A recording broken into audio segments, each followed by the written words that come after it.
பல பெண்களுடைய கண்ணீரை துடைக்கக்கூடிய ஒரு படம், இது ஒரு காவிய படம், இது ஒரு அற்புத படம் அப்படின்னு நடிகர் ரஞ்சித் அவர்கள் அவரே சொல்லிப்பாரு. ஆனா மக்கள் எவனும் சொல்ல மாட்டான். ஏன்னா கார் தூக்கிட்டு போறான் படம் பார்த்துட்டுலாம். நடிகர் ரஞ்சித் அவர்கள் நடிச்சிருக்கக்கூடிய படம் பார்த்தீங்கன்னா கவுண்டர்பாளையம் படம். அந்த படத்துல இருக்கக்கூடிய காட்சிகள் பார்த்தீங்கன்னாக்கா நாடக காதல் பேஸ் பண்ணி தான் பார்த்தீங்கன்னா அந்த படம் முழுக்க பார்த்தீங்கன்னா கதைகள் போகுது. நாடக காதல் யாரு கொண்டு வந்தாங்கன்னு பார்த்தீங்கன்னாக்கா சில அரசியல்வாதிங்க அவங்க ஜாதி வளர்க்கறதுக்கோசம் மட்டுமே, அவங்க கட்சி வளர்க்கறதுக்கோசம் மட்டுமே பார்த்தீங்கன்னாக்கா இந்த நாடக காதல் கொண்டு வந்தானுங்க. இப்போ அந்த நாடக காதல் வச்சே பார்த்தீங்கன்னாக்கா படம் எடுத்துட்டு இருக்கானுங்க சில முட்டாள் பசங்க, சில பைத்தியக்கார பசங்க. ஏன்னா எவ்வளவு பெரிய கேவலமான விஷயம். இன்னொரு பையனை லவ் பண்ணுதுனாக்கா அந்த பையன் நம்ம நல்லா பார்த்து படம், அந்த பையன் நம்ம நல்லவனா குடிக்க மாட்டானா அப்படின்னு பார்த்துதான் அது ஒவ்வொன்றும் பார்த்தீங்கன்னாக்கா லவ் பண்ணி மேரேஜும் பண்ணிக்கிறாங்க. ஓகேங்களா? ஆனா சில தற்கூரிங்களுக்கு இது படம் எடுக்கிறதுக்குன்னு நம்ம சமுதாயத்திலே லவ் பண்ணுங்க. அது வந்து எவ்வளவு குடிகாரனா இருந்தாலும் சரிதான், எவ்வளவு கேவலமான இருந்தாலும் சரிதான், எவ்வளவு பொம்பளை பொறிக்கா இருந்தாலும் சரிதான், அவனை தான் நம்ம சமுதாயத்தில் இருக்கக்கூடிய பையனை தான் நீ லவ் பண்ணணும். வேற சமுதாயத்து பையனை லவ் பண்ணக்கூடாது.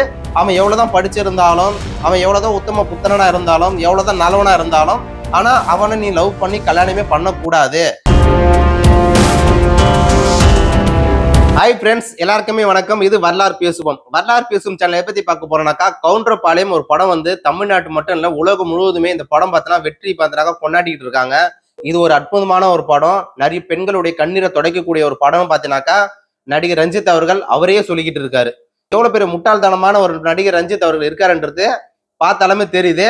ஸோ நிறைய பேருக்கு கவுண்டர்பாளையம் படம் வந்ததே தெரியாது. ஏன் தெரியுமா?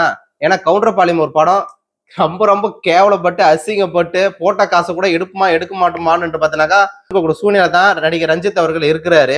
ஸோ நிறைய வீடியோ கவுண்டர்பாளையம் படத்தை பத்தி நம்ம வீடியோ போட்டிருப்போம். அந்த படத்துல நிறைய பேசி பார்த்தீங்கன்னாக்கா பேசினதே திரும்பி பேசணுமான ஒரு சந்தேகம் எனக்கு வருது.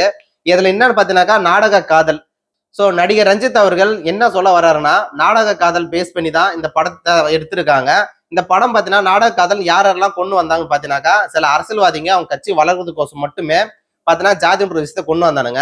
இவனுங்க ஜாதியில வரவனுங்க அனைத்து பேரும் பார்த்தீங்கன்னாக்கா பொண்ணு பேஸ் பண்ணியும் நாடக காதல் சொல்லியும் பார்த்தீங்கன்னாக்கா பணம் எடுத்துட்டு இருக்கானுங்க முட்டாள் பசங்க. மாட்டுக்கறி சாப்பிட்றவன் மற்ற சமுதாயத்து பொண்ணு மேல காதல் பண்ணுவான், ரேப் பண்ணுவான், தப்பான நோக்கத்துல பார்ப்பான், கடத்தின்னு போவான், ஸோ திருடுவான், பொய் சொல்லுவான், ஸோ குடிப்பான், ரோட்ல பத்து கிடப்பான். இது எல்லாமே ஒரு காட்சியாக எடுத்து நடிகர் ரஞ்சித் அவர்கள் இது ஒரு கேவலமான ஒரு படத்தை எடுத்து வச்சிருக்காரு. குப்பை படம். நம்ம உண்மையிலுமே சொல்லணும்னா இது கவுண்டர்பாளையம் படம் இல்ல, இது ஒரு குப்பை படம் அப்படின்னு நம்ம ஒரு கதையை பார்த்தீங்கன்னாக்கா மாத்திடலாம். ஏன்னா அப்படிதான் பார்த்தீங்கன்னாக்கா அந்த படத்துல வர காட்சிகள் அத்தனையும் பார்த்தீங்கன்னா குப்பை மாரி பார்த்தீங்கன்னாக்கா படத்தை எடுத்து வச்சு சீன் போட்டு இருக்கானுங்க பைத்தியக்காரனுங்க.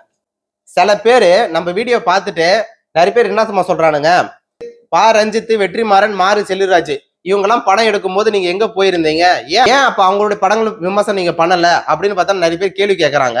வெற்றிமாறனா இருக்கட்டும், பா ரஞ்சித்தா இருக்கட்டும், மாரி செல்வராஜா இருக்கட்டும், அவங்க படங்கள் நம்ம எடுத்துக்கிட்டாலுமே அதுல அறிவுபூர்வமாக நிறைய விஷயங்கள் பார்த்தீங்கன்னா சொல்லுவாங்க. அதுல நல்ல ஒரு மெசேஜ் இருக்கும். மக்கள் பார்த்தீங்கன்னா அதை கொண்டாடி தீர்த்தாங்க. அவங்க எடுக்கக்கூடிய படங்கள் எல்லாமே மிகப்பெரிய வெற்றி படமா மாறுது. எதனால மாறுதுன்னா அங்க ஒரு சமூகத்துவம் இருக்கு. மக்கள் அனைவரும் ஒண்ணு நினைக்கிறாங்க, எல்லாருமே ஒன்னா இருங்குன்னு பாத்தீங்கன்னாக்கா சொல்றாங்க. ஆனா நீங்க எடுக்கக்கூடிய படம் பாத்தீங்கன்னாக்கா மக்கள் யாரோ ஒண்ணு கிடையாது, நாங்க ஆண்ட பரம்பரை, நாங்க ஒரு ஆண்டுகிட்டு இருக்க பரம்பரை, நீங்களாம் அடிமை அப்படின்னு சொல்லக்கூடிய சில தற்கூரி நாய்ங்க பாத்தீங்கன்னாக்கா இதே மாதிரி ஒரு மெசேஜ் போடுறானுங்க. எதுக்கடா தேவையில்லாத மெசேஜ் போட்டு தாக்க இறக்குறீங்க? ஏண்டா உங்களுக்கு சமத்துவம் வேணும், மக்கள் அனைவரும் ஒன்னா இருக்கணும்னு நினைச்சுன்னு ஒரு படம் எடுத்தா அது ஜாதி பேசுற படம். மோகன்ஜியா இருக்கட்டும், நடிகர் ரஞ்சித் அவர்கள் எடுக்கக்கூடிய படங்கள் எல்லாமே வெற்றி பெறுதுன்னா கண்டிப்பா மிகப்பெரிய தோல்விதான் பாத்தீங்கன்னாக்கா சந்திக்குது. அவங்களே காசு கொடுத்து நீங்க போய் படத்தை பாருங்க அப்படின்னு பாத்தீங்கன்னாக்கா அனுப்பக்கூடிய காட்சிகளை நம்ம பார்த்துட்டு தான் இருக்கிறோம். ஏன்னா அந்த அளவுக்கு மிகப்பெரிய வெற்றின்றதை கணிக்கவும் முடியாது. ஏன்னா அவங்க என்ன மெசேஜ் சொல்ல வராங்கன்னு பார்த்தீங்கன்னாக்கா எதுனாலும் பொண்ணுங்களை வச்சுதான் பேஸ் பண்ணுவானுங்க. பொண்ணுங்களை வச்சுதான் பேஸ் பண்ணி பார்த்தீங்கன்னாக்கா படத்தை எடுப்பானுங்க. அவ்வளவு பெரிய கேவலமான ஜெம்மம் தான் நான் நினைக்கிறேன். இல்லாத பட்டவங்க மாரி காமிச்சு இருப்பானுங்க. அவனுக்கு வீட்டுல பாத்தீங்கன்னாக்கா ஸோ ஒரு கண்ணாடி இருக்கும், 10 ரூபா பேண்ட் வாங்கிட்டு வந்து 5 ரூபா சட்டை போட்டுன்னு வந்து பொண்ணுங்களை மழைக்கு கூட்டுன்னு போடுறானுங்க அப்படின்னு பாத்தீங்கன்னாக்கா ரொம்ப கேவலமான படத்துல பாத்தீங்கன்னா டைலாக் எல்லாம் வச்சிருக்கானுங்க.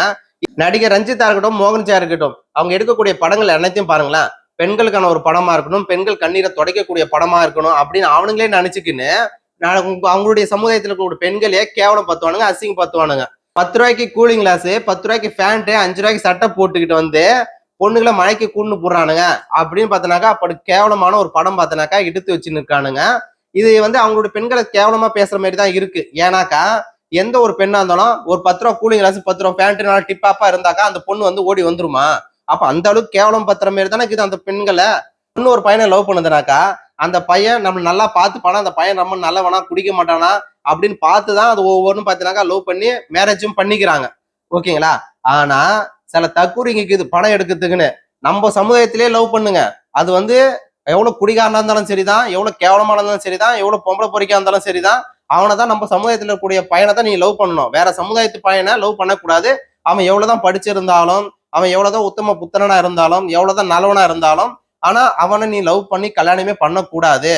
ஏன்னா வந்து ஒரு எஸ்சி, அவன் ஒரு தாத்தப்பட்டவன், அதனால அவனை லவ் பண்ணாத அப்படின்னு பார்த்தனாக்கா பெற்றோர்களே சொல்லக்கூடிய ஆட்கள் பார்த்தீங்கன்னா இன்னமும் நிறைய பேர் சமுதாயத்துல அவங்களே சொல்றாங்க. ஒரு பொண்ணு இருக்கா, அந்த பொண்ணு நான் சொல்லிச்சுனாக்கா, நான் எந்த சமுதாயத்தினாலும் லவ் பண்ண மாட்டேன், என் சமுதாயத்துல இருக்கக்கூடிய பையனை மட்டும் தான் லவ் பண்ணுவேன். ஏன்னா எங்க அம்மா அப்பா ஸ்கூலுக்கு போகும்போதும் காலேஜுக்கு போகும்போதும் அவங்க சொல்லி அனுப்புறாங்க. ஏன்னா நீ எந்த சமுதாயத்திலுமே லவ் பண்ணாத, அப்படி லவ் பண்ணனாக்கா நம்மளுடைய சமுதாயத்துல கூடிய பையனையே லவ் பண்ணு அப்படின்னு பார்த்தனாக்கா அப்ப அவங்களுடைய அம்மா அப்பா சொல்லி அனுப்புறாங்க. அந்த பொண்ணு என்கிட்ட வந்து சொல்லுச்சு. அதுக்கப்புறம் அந்த பொண்ணு வந்து செருப்பால் அடிச்ச மாதிரியே என்கிட்ட ஒன்று கேள்வி கேட்குது. என்னன்னா, ஏண்டா இப்ப எல்லா சமுதாயத்திலும் தான் ஆண்கள் இருக்காங்க, எல்லா சமுதாயத்திலும் நல்லவனும் இருக்காங்க, கெட்டவனும் இருக்காங்க. என் சமுதாயத்துல முக்காச்சு பேர் பார்த்தீங்கன்னாக்கா படிக்காம தற்கூரி மாரி நிறைய பேர் ஜாதி வெறியனாக ஆண்ட பரம சொல்லிக்கிட்டு அம்மா அம்மா அப்பா சமைச்ச பணத்தை வச்சுக்கிட்டு செலவு பண்ணி இருக்கானுங்க. ஆனா நான் எனக்கு பிடிச்ச மாப்பிள்ளைய நான் தேடும் போது பார்த்தனாக்கா அங்க வந்து ரொம்ப கேவலமா அசிங்கமா பார்த்தனா என்னையே நினைக்கிறாங்க. நான் அந்த பையனை மட்டும் நினைக்கிறது இல்லை, நான் அவனை லவ் பண்ணாக்கா என்னையே அசிங்கமா நினைக்கிறாங்க அப்படின்னு பார்த்தனாக்கா அந்த பொண்ணு சொல்லுது. அதை சொல்லும் போது நம்மளுக்கு நம்ம எங்கதான் இருக்கணும்ன்ற ஒரு கேள்வி வருது. இல்ல நம்ம உண்மையாலுமே மனுஷனாக இருக்கிறோமா, இல்ல விருகமா இருக்கிறோமா? விருங்கத்து கூட அதுக்குள்ள ஜாதி மதம் எதுவுமே கிடையாது. ஆனா மனுஷனுக்கு தான் ரொம்ப கேவலமான புத்தி நிறைய இருக்கு. அது ஜாதி வச்சு அரசியல் நடக்குது. அரசியல் வச்சு பாத்தீங்கன்னா மக்களை கொடுமை பாத்திரக்கூடிய ஆட்கள் நிறைய பேர் இருக்கிறாங்க.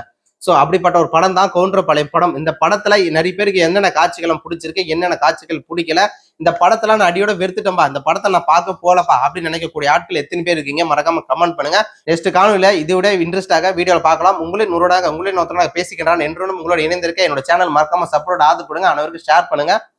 நன்றி.